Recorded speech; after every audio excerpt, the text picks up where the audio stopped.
Do you have a mid to high-end graphics card and you want 60 frames a second?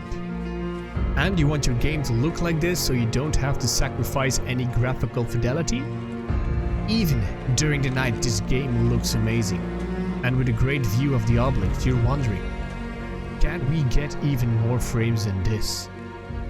Well, of course you can, if you turn down the graphics, of course, and then if you're not satisfied with that, you can even put in some console commands, and bada bing bada boom, your game will look like... Yes, that is how your game will look like if you turn down all the graphics and put in some console commands. That's even not using the DLSS in the game, and if you put that on, you will reach over 120, 140 frames a second. But yeah, you will have to take into consideration your game will look like this, so... And even during the night, this is how it looks. So I'm going to show you how to make your game look good if you do have a decent graphics card on 60 frames a second. Before we get into the video, I quickly want to go over my specs of the PC. I do have an RTX 3080 with 10GB of VRAM, coupled with the Ryzen 7 5800X3D. I do also have 32 gigs of RAM. That being said, let's get straight into the video, boys and possible girls. Alright, so to clarify what I mean with a decent graphics card, I think from a 2080 to 2080 Ti and above is mid to high-end graphics cards. So if you want to have your game looking like this, I think you can manage that with those graphics cards. Basically, the whole reasoning behind this is we bought a game that is supposed to look a lot better than Ark Survival Evolved. And why set it to potato mode if you want a better looking game? If not, you can just go back to play the normal Ark. So I have tested a lot of stuff out, and yeah. If you tweak the graphics in the console commands here, you can use, as I mentioned, the volumetric clouds, which remove all the clouds and will gain you a lot of frame rates. But that doesn't come without issue, and I will show something on screen, a visual glitch that will happen. With the trees, they will start blinking and stuff, which is very weird. And that also counts for the volumetric fog. If you remove that, you will gain a lot of FPS, and you will still have a great looking game. But there's a caveat, you will have some visual glitching. Not sure if they're gonna fix that or not, but if you do want a little bit more performance without the game looking like complete crap, that's how you do it, of course. I will put all these commands in the description down below so you can test it out for yourself. But let me just put those back on. I do think the game looks a lot better with this if you're going for the cinematic view, of course. So volumetric cloud and volumetric fog should go back onto 1. So yeah, see, this is a big difference. In my opinion, some people like it, some people don't.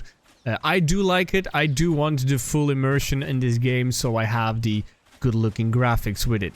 And the 60 frames a second, as you can see on the top right corner or the top middle right corner of the screen. Now, for the graphics themselves in-game, let me quickly kill the little Dalo here. What are you doing? Do not attack. Die. Die. That takes care of the Dilo, so we will not be interrupted. So, in the video tab, I do play on 1080p, although I have a 1440p monitor on full screen mode. I don't mind that. It gives me a lot of freedom in what options I can select and whatnot. It doesn't look that bad on a lower resolution. If you do have a little higher graphics card than mine, I think you can do it to 1440p with these settings though. So, I started off with advanced graphics on Epic. It doesn't seem to bother that much. My card doesn't seem to bother that much, but play around with this. But then the important stuff is here. Medium is good enough, so that means how far the trees are, how close the trees are. High textures, high. Doesn't matter on what you put this. If you have an 8 gig card, you can pick high. If you have a higher than 8 gig card, you can pick Epic. If you have a 6 gig card, if you have an 8 gig card, this will not affect your frame rate whatsoever, I believe. You can change this around. This will not affect your frame rate if you do have all the VRAM available to you. Post-processing, keep this on medium. Don't go low, it will look plasticky. If you play around this, I think medium is the best way to go. Then the two big ones that give the best visual presentation to the game is the general shadows and the global illumination. So the global illumination will make the lighting look so good, so supreme, but it will come with a cost. You will lose a lot of frame rate. But I have high on both, and I still managed to get the 60 frames a second. Then these go on low. I don't really see any difference. On here, the foliage is going to be less or more. If you want more foliage, you can turn this up, but I turn this on low because I don't like the foliage. It's like the little rocks. Let me show you. It's like these little rocks here on the floor and stuff like that. If you want less of them, you just put it on low. If you want more, you put it on high. It does give you a little less frames, but if you have some to spare and you like those, by all means put them on. But I would suggest putting these on low. And then motion blur, of course, off. Light bloom, I put on off because it's like a really shiny if you put that on. Light shaft is a beautiful one. Put that on. This one is also it changes the little bit of the lighting on the leaves and stuff like that. It's not really visible, but you can play around with this one. I would suggest putting this off. And this is also one if you like the ripples in the water, which is a neat feature. Can I showcase this? Yeah, I'm not sure if you can see it, but the ripples in the water here. And if I run here, you can see the ripples in the water. That's what this does. And of course, also when you walk through the bushes here, that's also what this does. If that doesn't affect your frame rate, I would suggest if you really want the full immersion, put that on. Other than that, what else do we have? I put all these on 0.5 because yeah, the distance doesn't really matter because you only can see those so far.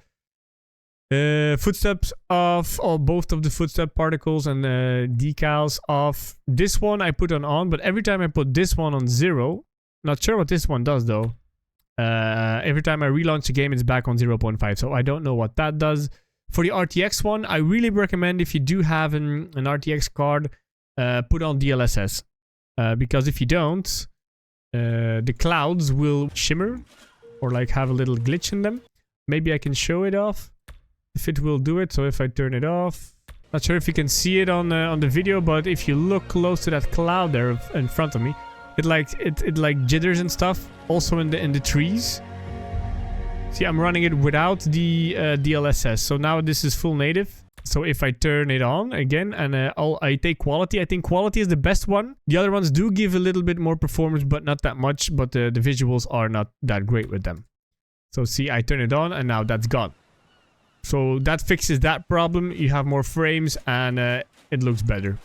So if you do have a 40 series card, I would recommend turning on the frame generation. You will get a lot more frames, I think 30% more. You will have the same input lag as you would have 60, but you will have 19 frames a second, which will be a lot smoother. But I think for a game like Ark, that's kind of okay. And this is pure preference, viewing Bob, turning it off. And then if you go into UI, you can do melee camera animation off. That's when you hit your pickaxe. This one, you don't get like the weird the camera movement. I don't know why that's not in the camera section, but it is in UI. So if you're looking for this one in UI, that's for your melee camera animation, and camera view Bob is in the camera itself. So when you run, your screen doesn't go up and down. All the moving around will make you motion sick after a while. I know there's a lot of guides on the YouTube that telling you how to get the best and maximum FPS possible. We bought this game, I did buy this game for the visuals and of course the quality of life features like the building stuff. But I bought this game for the visuals and I want to play it with the visuals. And you can see I'm still rocking 60 frames a second. Sometimes it will dip to 50. If you do use a torch for some reason, at some points in the day it will drop to 40. Not sure why, but it is what it is. I think it's due to the lighting. But yeah, I think that about covers it. If you do want more informative videos on Ark Survival Ascended, feel free to let me know in the comments or just by simply liking the video. That would mean the world to me. It would really help me out a lot, and that way I know you like this kind of stuff. So thank you everybody for watching this video, and I hope I will see you in the next one, of course. Bye-bye.